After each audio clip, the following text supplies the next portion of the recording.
Welcome to the Wellspring Digital Chat, where we interview marketing experts and bring their brains directly to you. Today is a real treat for me because I get to talk to one of my most favorite people. We'll try to keep this serious, but I don't know how well that's going to go. I don't know either. But We'll see. But ladies and gentlemen, I introduce to you Gini Dietrich. Gini, please introduce yourself to these good people. You just said you were going to introduce me. I want to hear what you have to say.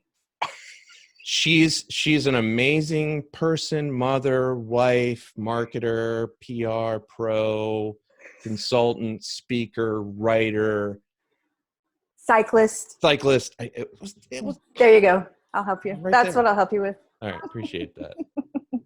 Although I'm not racing right now because right, the whole pandemic. Yeah, we are. If you're watching this 10 years from now or post-apocalypse and you find this in some sort of time capsule type bin or something, this is during the time when everything went wrong. So just some context for everybody to know. That's a very good description. Yeah. Anything else I missed that you want to tell the good people about yourself? No, that's pretty good. She is the owner, principal, operator of Arment Dietrich, and more importantly, I think spinsucks.com. Everybody thinks, I think as well. Yeah, spinsucks.com is a phenomenal resource. I will include a link in the transcription below and down there and go there and read lots of good things. So, you know, I'm a huge fan of yours, and I am a huge fan of SpinSucks, and I have been for years. I am very excited to share you with our audience. More specifically, I'm really excited to finally get a chance with you to go into a very deep dive into PESO. Okay, but all right. Before we go straight into PESO, I want to ask just a general question. There's a quote from Monique Bonner, the VP of Marketing at Dell, from a post you did back in February. Sure. I think it's a great starting point. And her quote is, "It drives me crazy when PR people say they aren't in marketing." So the question is, what is PR today? Or what do you think it should and could be? Such a loaded question. I know, we could talk for hours. I think the biggest challenge with the PR industry and communicators in general is that most of the work that we do is not tangible. And so it's very hard to measure. And executives, the CFO, the CEO, the COO, they all, and even the CMO want you to measure the work that you're doing. And especially in today's world now where, you know, since the Great Recession, as you well know, we've had to do more with less. Right. And now we're in this global pandemic, which we don't know what the new normal is yet. I hate those phrases, but the new abnormal. Yeah. The idea that you can't provide a return on investment is going to crush the industry. And so I think that's the biggest challenge is, you know, PR people will say, well, I'm not in sales or I'm not in marketing and it's not my job to do that. My job is to build awareness. And yes, your job is to build awareness, but also to drive sales. Right. And prove a return on investment. Right. Exactly. Okay. Let's dive into PESO.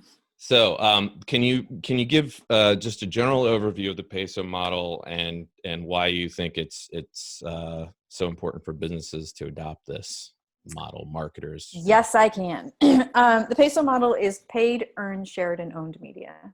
And it's funny because people will say to me, well, if you're a PR professional, why are you starting with paid? I'm not. I don't ever recommend that you start with paid, ever. I don't think that there's any. And I've actually challenged myself to think of an opportunity where you would start with paid, and I can't think of one because the reason the acronym starts with that is because it's easier to understand or to remember. Right. PESO. It just is. It's PESO and not like soap or right or OS or right. I mean, if you were to do it in order, it would probably be OESP or OSEP, which OSEP, I guess. Yeah. All right, you lost me. It doesn't work as well, right? So I don't ever recommend that you start with paid, but that is why the acronym is that. So with that said, You know, I think content is probably one of the most important things you should do for any communications or marketing program, wherever this lies. And because without that, you don't have anything for shared, you don't have anything to promote and distribute, you don't have anything to prove to a journalist or a blogger or an influencer that you know what you're talking about, or that you have thought leadership on a topic, or that you're credible. You certainly don't have anything for paid, right? You don't have anything to boost, you don't have anything to create ads around, you don't have anything for search engine marketing. I suppose you could do some pay-per-click and things like that without content, but you still have to have a website, and a website needs content. So that's where I start always. You driving around a high octane car with your feet. Fred Flintstone. Yeah, right. Although he could haul ass. I don't know. He could, I don't know. So anyway, why PESO is I think a great organization of the types of media that people sort of take for granted or sort of overlook. Right. And I love the way that you've put it together in such a way where they can finally see how all of this stuff is interrelated, and why, you know, one thing will depend on the other. Right. So I wonder if you could talk a little bit more about sort of the interdependency of each, the P, the E, the S, and the O. Sure. So I liken it to, let me back up for a second. The challenge, I think, with the PESO model is a lot of people look at the graphic that we've designed to go along with it and go, oh, which yeah, will I also can be below. Oh, thank you. Yes. Yeah. They look at that graphic and they go, oh, I can do that. And then right. They come back and they're like, it doesn't work. And I'll say, okay, well, what did you do? Well, we did some content and we shared it on social. That's not the PESO model. Right. And so they blame the model or the process when that's not the case. So the way I like to explain it is the 4 media types are like the foundation of your home. So you have paid in one corner, earned in one, shared in another, and owned in the last. But without those 4, you don't have anything to build on. So if you're only doing earned, which most communicators do, or you're only doing shared and owned, it's not going to work. Mm-hmm. Will you have results? Sure. Will it do some things? Probably. Will it not going to show the ROI that the CMO is looking for, or the CEO? It's just not. Yeah. It's not going to. So you have to build the foundation. And once you build the foundation, you see that there's some overlap. There's overlap between paid and earned. There's overlap between earned and owned, and so on. And in there, you have things like email marketing and influencer relations, distribution and promotion, things like that, marketing communications. Once you do all of that and you have to have some of that overlap, you start to build authority. And authority means you have reputation, both online and off. You have first page Google search results. People are finding you just by clicking on their computer. You know, those kinds of things. You also start to have competitors that recommend you, and you start to build reputation outside of the online world. You do it offline too, and in person. And so in there, you have search engine optimization, you have thought leadership, you have brand awareness. And you have authority. And that's where the magic starts to happen, is because you've integrated all of this and they have started to overlap, and you've built this really strong foundation where you can build that authority and measure it. Gotcha. Now you mentioned building authority, and it made me start to think about, you know, I just did a couple of interviews, one with Neil Schaefer, who wrote The Age of Influence, and then one with David Meerman Scott, who wrote Fanocracy. Look at you, fancy pants. I know, right? Yeah. Well, I got you too. These are all quality, right? All level, on board. So, you know, I've been talking a lot about influencer marketing and building fans and building authority and all that sort of good stuff. And I wondered if you could maybe talk a little bit more about, you know, how the PESO model really lends itself to that type of attention building, that type of influencer marketing that you can do. Because in my mind, and correctly if I'm wrong, in my mind, it's almost impossible to really do a quality influencer marketing campaign or a quality blogger outreach campaign without really embracing the full model that you've outlined. Do you agree? I mean, am I wrong? Yeah, I totally agree with you. I don't think you're wrong. You want to like timestamp that? Yeah, right. You certainly can. I think the challenge with blogger outreach and influencer marketing and all that kind of stuff is that companies typically say, oh, well, that influencer has 100,000 Facebook fans, so they must be influential. And that's not always the case. Right.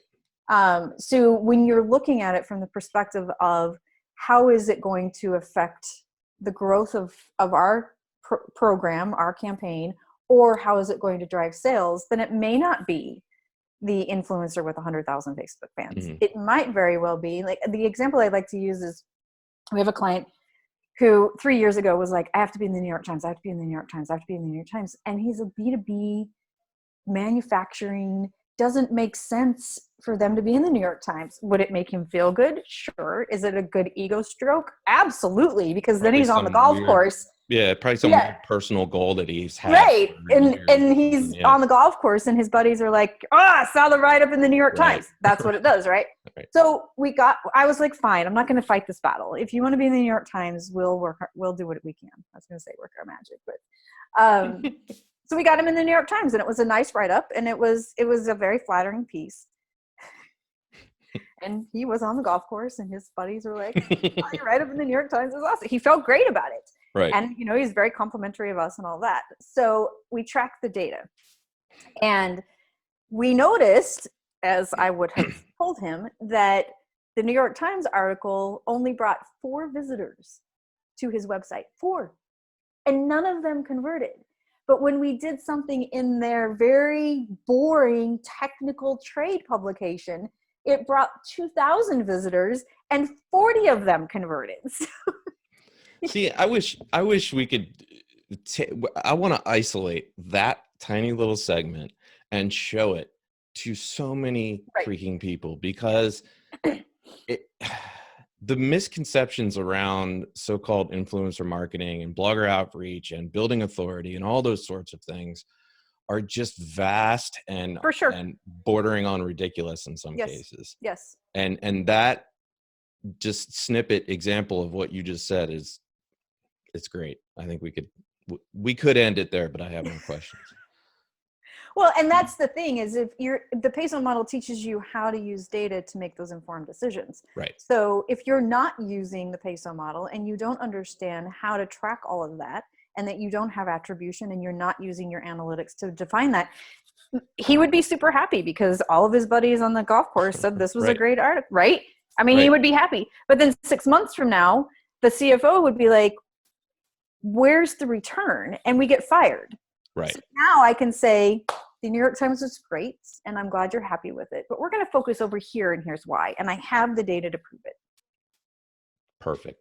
So I wanted to see because I don't really get an opportunity to talk much about earned media. And sure. I think there's a lot of earned media done not so well, kind of an example. So I wanted to see is ask you what are some of the more common mistakes you've seen with earned media, and how would you do things differently, and how might the PESO model help with earned media? Because I think when people think PR, that's what they think. Of course. Yeah, absolutely. And it's funny because the prospect will call me and say, hey, we need PR. And I'll be like, okay, well, what does that mean? And it's get me in the New York Times. Right. Yeah. Every time. When Oprah was here in Chicago, it was get me on Oprah. Okay. Sure. Let me get right on that. The biggest mistakes I see, it's one of the challenges that we see most often is that an executive will say, let's write a news release about this and get it out. Mm-hmm. And usually the communications team is not brought in until the very end. So there's no strategy, there's no direction. They're just told to write the release and get it out there. And that doesn't work. And the other thing that they want is they want to see a list of 1,000 people that it was sent to. And that doesn't work either. Right. So one of the things that I teach, especially in the PESO model certification, is choose a list of 10 to 30 and let's focus on those. We're going to build relationships. We're going to provide the best information. We're going to use data to help inform the decisions that we make. We're going to work really hard. Some of it might be contributed content where we're writing it and providing it. Some of it might be interviews or feature stories, whatever it happens to be, but we're going to work really hard on those 10 to 30 and not thousands, because eventually you're going to get your executive to say, oh my gosh, yeah, I'd much rather you send 30 pitches and have 100% or 95% response rate than send 1,000 and only get one. Right. And it may not even be the one you wanted. Right. Or what's happening right now is, you know, even though we're in this weird space where people are afraid to market and, you know, sell anything because we're in this weird, we don't really know what's going to happen space. But PR, I mean, people are still having to pitch stories and, you know, do their work, and journalists are just coming down on PR people. I mean, they are using full names and everything. I cannot believe that this person sent me this pitch. And so now we're faced with that too, on top of it. And it's a real challenge. You know, it's funny. I'm starting to think that COVID-19 is a side effect of COVID-19 is a filter for all BS in marketing. It's like systematically weeding out the crap because everybody's getting called on their stuff now. Yeah. It's just fantastic to watch. Yeah.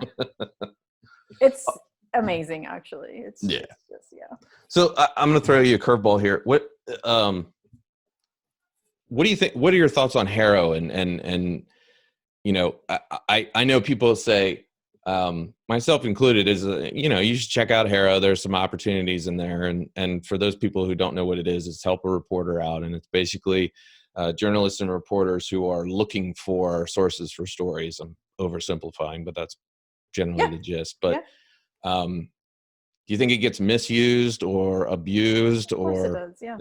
Yeah. I mean, I think it works. When it works really well. But I mean, marketers ruin everything. Yeah. Well, I mean, I'm just thinking because it's so tedious. Like, you know, you get 2 a day. There's a bunch of stuff in there. Yeah. And you know, I always wonder, is it worthwhile to sit there and go through every single email and respond? I don't think that it's worthwhile for that, but I think if you're really targeted, I mean, I will give you a good example. We use it both for clients, but we use it for Spin Sucks when we're looking for sources for Spin Sucks stories. Right. And so the flip side, the amount of crap and the people that don't follow directions, like you just automatically get tossed out if you email us directly. You just automatically get tossed out because that's not the direction. So it's the amount of entitlement and I know better than you is fascinating. And I'm just a little blogger. Like if I were a reporter at a big time magazine or newspaper, I'd be like, you PR people suck. Gee, I mean, it's fascinating. Yeah. All right. Last question. So in your one of your master classes, I watched it the other day and it was fun. I enjoyed it. But you mentioned something that I loved. You said, and I had to keep rewinding it because I kept missing it. And then because I'm not smart and good with technology, so it was difficult. But anyway, I'm getting to a point. So you said PR is an investment and not an expense, which I thought that's awesome. And then I started to think, well, then you start talking about, well, you know, most cases CEOs are probably not going to think of it that way. They're going to say, oh, PR, that's going to cost us money. And, you know, so 100%. You're, in a recent post, you talk about how to get buy-in from C-suite or whoever you need to get buy-in from for the PESO model. And I wonder if you could maybe kind of summarize that post a little bit, maybe give us the cliff notes or the highlights. Or, well, I'll include a link down here.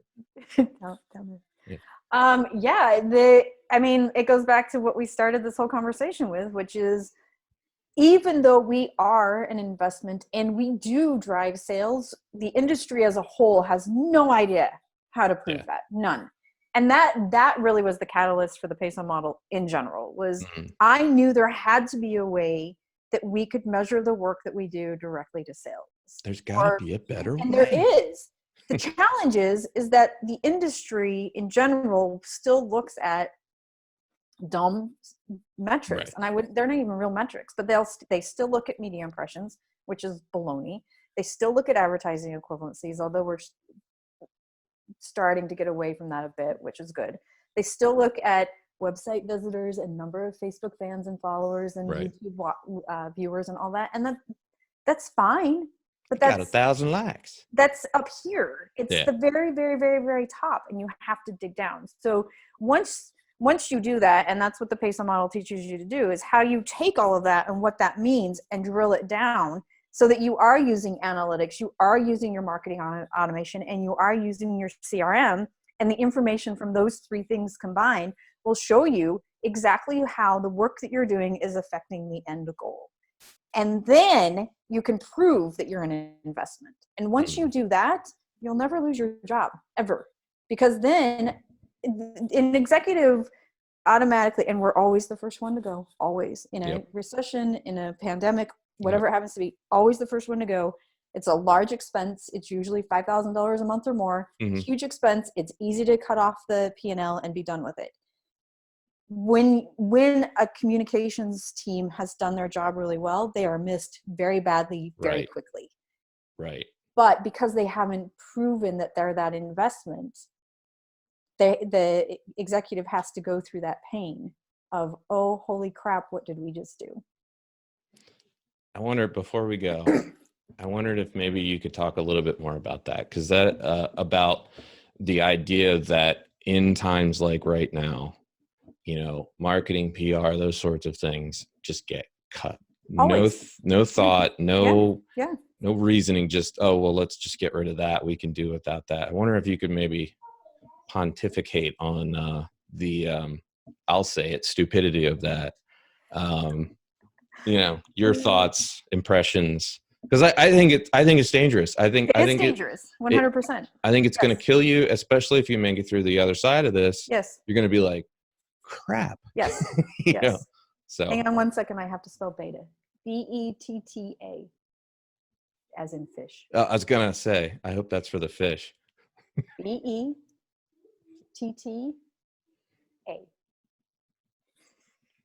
And who are you spelling this for? Your husband? Yes, the dog. He's doing a Zoom chat right now. Has to understand. He will never see. Oh, that's awesome. Yes. So during the Great Recession, I lost quite a bit of business, and I was very new in business, so I had no idea what I was up against. It was bad. Me too. But GE was a client, and it was really interesting because they didn't cut us entirely. They rolled us back. I think we were at $15,000 a month, and they moved us to $5,000 a month. But they didn't cut it entirely because they're a very sophisticated business that understands if you start marketing and communicating during something like this, when you come out on the back end, it's going to take 3 times as long to get back up to where you were before all of this. Right. So they were really smart about it. Kellogg's is really smart about it. And Kellogg's is notorious. There's a great case study that shows that they launched, I think it was Raisin Bran during the Depression. Yeah. I think it was Raisin Bran. And how their sales just through that, and Post, who was their biggest competitor, went, it's because they stopped communicating. They stopped marketing. So there are tons of case studies that show that it is stupid. It's not smart. And at the same time, as business owners, I think we can understand that, you do have to cut things, but you don't have to cut it entirely. Like, look for opportunities to scale it back, or, do the bare minimum, but not cut it entirely. Yeah, I think any marketer will certainly not expect every business owner out there to just keep rolling through with what was happening before. I mean, you're going to have to pivot and make changes, but I think to cut it out completely is just, what's the chopping off your nose to spite your face? Right. Never chopped off my nose before, but I assume it's a bad thing. Have you seen the Van Gogh painting with the mask and it keeps coming off because yeah. I think that's hilarious. I keep seeing it, and every time I see it, it makes me laugh. Yeah, that is definitely a favorite. All right, well, I could talk to you all day long, but I know you have things to do, and unfortunately, I do as well. So, but thank you so much for coming on. I appreciate it, and it is always great to see you. It's good to see you too, buddy. Yay us. Stay safe and all of that. Bye.